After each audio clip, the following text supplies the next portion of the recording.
84 थाना क्षेत्र के बैंजा गांव में आपसी विवाद के चलते दामाद ने अपने साथियों के साथ ससुर पर जानलेवा हमला कर दिया। जानकारी के अनुसार नरनिया गांव निवासी रमेश चंद्र ढोली अपनी पत्नी इलायची के साथ ससुराल वेंजा गांव में साली की मौत पर पहुंचे थे। इसी दौरान दामाद गजेंद्र ढोली सुरपुर निवासी अपने 5 साथियों के साथ पहुंचा और लोहे के पाइप से रमेश पर हमला कर दिया। बीच बचाव करने आई पत्नी इलायची के साथ भी मारपीट की गई।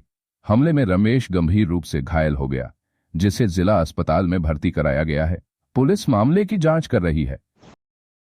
वेजामा गीता हमारे भाभी मरी गीता बोला गीता भाभी मुंडी जॉब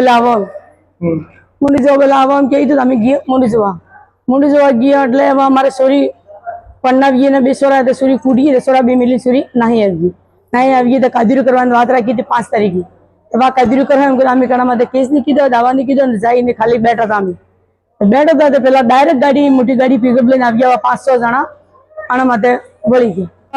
एक तो गजेंद्र, एक दशरथ, एक दलजी, एक कमलेश आनापुटी 5 થઈ ગયા। गजेंद्र मारा जमा इन दिनेश इन हारो सुरी हारो मारवा वालों